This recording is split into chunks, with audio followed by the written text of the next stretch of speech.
pretty amazing to be practicing outdoors in February. Has this ever happened here before? You know, it's always this nice in February in Chicago, so it's just another standard issue, first practice of spring. But yeah, it was great to be outside. You know, great to have an opportunity to get back and play football. You know, we're just a little over a month removed, you know, from our game, and I think there was a lot of retention, especially from the older guys. And now, you know, how do we build, you know, from here? Everybody's excited about day one, but I don't think anybody has dreams about day two. So let's see how we get ready for Thursday. Does outdoors add a little bit more to the practice and being outdoors as opposed to indoors? Well, I think your ability, especially early in practice, from you know, punting, punt catching, kickoff catching, field goal opportunity. Yeah, you know, to be out in the elements. Now today there wasn't a lot of breeze, but you know, at the same time, I think just any chance in the spring that we get an opportunity to go out and do that is a benefit for us. Fitz, you have Warren Long now working at linebacker. Yeah. What all went into that decision? You know, it started with Warren. You know, last year, I don't know, maybe about week 3 or 4 after he got hurt, he came to me and said, "Hey, what do you think about me moving to defense? I want to play a little bit more." And I said no. You know, and then I just moved on and got ready for the game week. And then we had a couple of guys, unfortunately, have to retire because of injury. You know, here in spring, we'll have a little bit of depth issues. In the fall, we won't. But it was an opportunity that I went to him with after the season.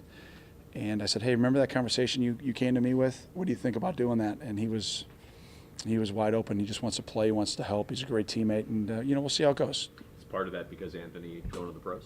No, it has nothing to do with that. But it has more to do with guys that had to retire. In the past, he's shown some good special teams coverage ability. How much of that played into The evaluation? yeah? Yeah, you know, I would say that was one of the biggest issues that we had last year as a team. That, you know, Warren, you could argue if there was an all Big Ten team for special teams, you know, I think he'd be first team. There's no question about that. So we had evidence that he'll run and tackle. Obviously, we had evidence that he'll run and make people miss too. But, you know, JJ is a couple hundred yards away from being the all-time leading rusher here. I think Warren as a change of pace, so on and so forth, back, so to speak, would be keeping one of maybe potentially our best 11 players not in the rotation. So, you know, we'll see how this all plays out. You know, there's really, the cool thing is if I had to move him back 3 weeks from now, he'd have great retention offensively. So I think the position flexibility not only is great for us as a team, but it's also great for Warren for the future. And I think he's got a really interesting skill set that's going to be evaluated hard by the NFL. How big is it to have a guy like Matt Alvini with that experience as your backup quarterback going into the season? Well, I think anytime you have depth at the quarterback position, it gives you an opportunity to, you know, potentially do some more things. And, you know, we'll see how that progresses throughout not only spring, but, you know, probably more importantly in the fall. But in a day and an age of, you know, the AAUization, so to speak, of I'm not getting the ball enough, I'm not the starter of this, I'm not the starter of that, I'm going to take my ball and go somewhere else. You know, we're very fortunate that Matt has decided to stay a part of our program and be the teammate that he is. I'm not surprised. He's from a great family. Matt isn't satisfied with his role, and he's going to push Clayton every day. But at the same time, that's the type of teammate that he is. And he'll be going to Kellogg next year for grad school. And that's, I think, what separates our program from a lot is that opportunity in the 5th year to really springboard yourself for your future. And just very thankful for him and look forward to him having a great senior year. Notice he's got a little facial hair there. It's a better question for him than me. You talked about being able to practice special teams today. What's the situation looking like trying to replace Jack at kicker? Well, it's wide open, right? You know, I was a little surprised you didn't ask me about Fitzpatrick first. You know, I mean, nobody asked me about the long snapper. So we've got 2 competitions there, right? You know, who replaces Jack and then who replaces Fitz. You know, we'll see how that plays out. That won't be decided at the end of spring ball. You know, that will go probably all the way through Kenosha, and then we'll make some decisions. You know, this isn't my first time going through this at those 2 positions. We've been very fortunate over my time that, especially at the long snapper position, most of you don't ask me about the long snapper because we don't see them making a mistake. That's usually when you outside of their parents and family and high school coaches, nobody really knows who they are, and that's a good thing. So we've got good competition there, and then same thing, you know, at the kicking position, and then we'll add Charlie, you know, as a freshman and potentially some other guys too. So I think we'll have really good competition. We'll see how it plays out. How crucial is consistent offensive line play to what you guys want to do on that side of the ball this year? I think it's consistency across the board. Everything always starts up front in football on both sides of the ball, and I think right now we're going to try to figure out what that competitive depth looks like up front. We graduated a handful of guys. There's some young players that it's their time, and I look forward to watching how that competition unfolds. But that'll be an ongoing process. And 2 years ago I thought we played really well offensively up front. We were playing 9-10 guys. Last year it was a little bit different, and I hope we're able to get back to that point. That was something that I thought really helped our offense. With a lot of upperclassmen, potential starters returning late, have the expectations for that group raised? I'm not sure that our expectations internally change a whole lot. From year to year. Our goals are we want to win the Big Ten West.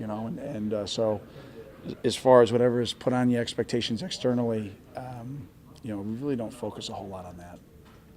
You've used the word retention a couple of times. How is the retention of the mindset coming off the bowl win as compared to some past years where you haven't been? I think the guys came excited for this morning. It's a challenge. I think anytime you go from, the highs of your last win to now this practice, and then we're back in helmets again. It's like we're starting back over. And I thought our veterans had a great attitude, the way they approach things. The young guys are always worried that they're doing the right things and they're thinking more than performing. So I look forward to watching to see how that unfolds. But I think the attitude right now, as we sit here, is in a good spot. But like I said, everybody's excited about day one. Let's see how excited we are for Thursday. You guys are retaining a lot on offense, but you are losing Austin Carr. But Flynn Nagel did have 44 catches last year for over 400 yards. Sure. Is he ready to step into that role that Austin had last year? Well, I think 44 is almost double what Austin had the year before, right? And I don't think any of you asked me about Austin Carr during this introductory press conference in the spring last year. So yeah, I mean maybe him. There's a lot of guys that could step into the roles. I think more important than maybe the numbers of what Austin had last year, or who he was as a teammate, and the trust that Clayton had in him.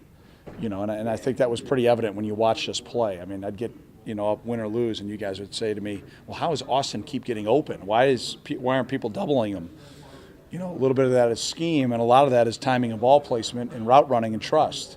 And I think that evolved throughout AC's career, and I think it evolved especially last offseason through the end of the year with Clayton. So I look forward to seeing not just one guy fall into that kind of level of trust with Clayton. We've got to have more than just one. For us to win a championship, and so that's what I hope is built, starting right now. Riley Mays in that mix and all of that? He's playing wide receiver, so yeah. I mean, I don't know. All those guys are. I mean, again, last year at this time we weren't talking about Austin. I wouldn't have said Austin was going to be that guy at this time last year. I think it evolved, and again, I think that's is it Riley? Is it Solomon? The names go on and on. I mean, there's a lot of guys that are potential, but now let's see how the trust is built, and then let's see how we execute. Is there anyone in particular you're looking at to take a big step and have a big spring to step into a larger role like Austin did last year? Oh man, that list is long. Yeah, a lot of guys. I want to see, how we get going, especially on Saturday when the physical aspect of football gets, put into play.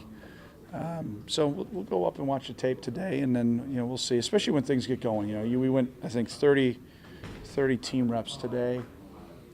When the time you get to like the third set, when you're kind of sitting there around rep 16, I want to see what the fundamentals are then, the communication, the execution, the consistency. That's when you become a football player, not the first few reps. So that list is too long for me to discuss, but I think there's a large group of young men that this needs to be the next step in their maturation, and I fully anticipate that they will. Justin Jackson, does he get kind of managed where he doesn't have to do a ton in the spring, or what happens there? No, there's still a lot of room for improvement. I mean, you look at, guys of my generation, Peyton Manning was still one of the hardest workers on the Broncos going into his last year, and he was, 39, 40 years old. I mean, I think that growth and development never ends. But the physical side of it, you manage, absolutely. And we've done that now for a couple of years. I'll go back to when, I played with Darnell, and, if he practiced on Wednesday, it was a good week. And, we'll be obviously very smart. But he's got a lot to work on to continue to be a complete back, route running, catching the ball, still continuing to become a great blocker and protection. All the things when he's not getting the handoff, I think are areas that running backs, it's not what they, I think, sign up for initially, but to become what he is now in his career, to see that growth, the work that he's put in with Matt McPherson, it's been a really, you've watched it, it's been really a cool maturation, and he's got a great opportunity in front of him here in the senior year to, I think, rewrite a lot of records that have been held by some pretty special players. All right, thanks, Coach. All right, have a great day. Thanks for being here, guys. Go Cats.